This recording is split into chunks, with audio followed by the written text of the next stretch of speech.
Yeah, so I'm talking about Alien versus Predator, and I really wish that it wasn't, so let's try to get through this one quickly. Um, Neither of these movies are good. There are two movies in the Alien versus Predator franchise. I don't think either of them, on their own, they would not be in Danktober. I'm only talking about them because I already talked about aliens and predators, and it kind of feels like a no-brainer. So Fox owns the rights to both Alien and Predator, and there's an alien skull that shows up in Predator 2. At some point, it just kind of feels like, well, duh, a bunch of aliens versus a few predators. Duh, a doy, let's do it. It's a video game first, and said video game, pretty well done. I think it came out in like the mid 90s, something like that. Maybe late 90s. I don't know. But I've played it before. It's a pretty fun game, especially the multiplayer. But as far as like action shooter games go, when you turn it into a movie, then you're kind of fucking around and finding out. I do not think that this first one's very good. It's directed by Paul W.S. Anderson. Same guy who directed all of the dog shit Resident Evil films except for the latest live action film, which he didn't touch. He also gave us Monster Hunter, that awful adaptation that he also decided to cast his wife in. I'm surprised she wasn't in this film. AVP, while I do have fond memories of seeing it, I was young, but I think this one was PG-13. Yep.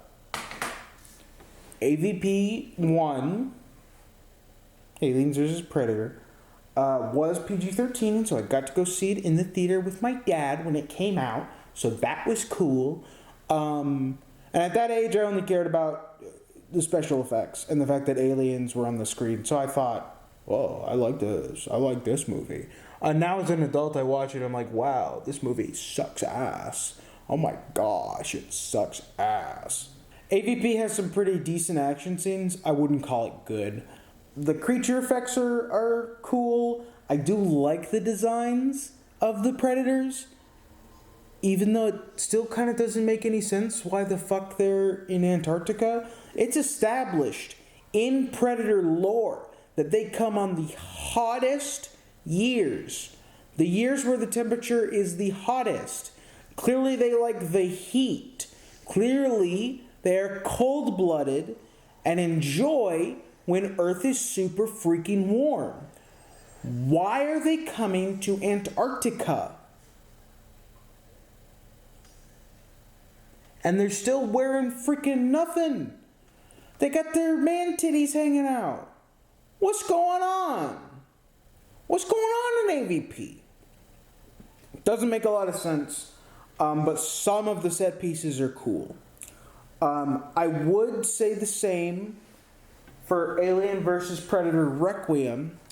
If you could see any of the set pieces, this is the darkest film I've ever seen. And I don't think... Okay, so film nerd moment. Blu-ray is kind of an ass medium for color depth. It does not capture as wide a range of colors as like a film reel does. So what this means is for darker scenes, when you've got 30 different shades of black in use for your dark scenes, when you translate that from film reel to Blu-ray, suddenly it compresses that down to like 10. I'm over-exaggerating, but that's about what we're talking about. So when you take all of this color information and compress it down to Blu-ray, you get a very, very dark image. Because a lot of the blacks are compressed. A lot of the different shades of black become compressed.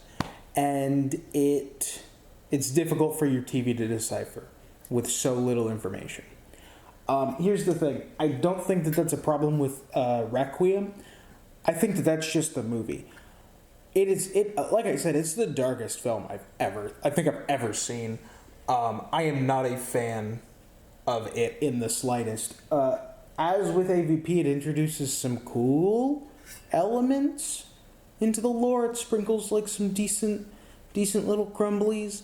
I like the concept of the xenomorph that came from Predator, or a Yautja, however you say that one.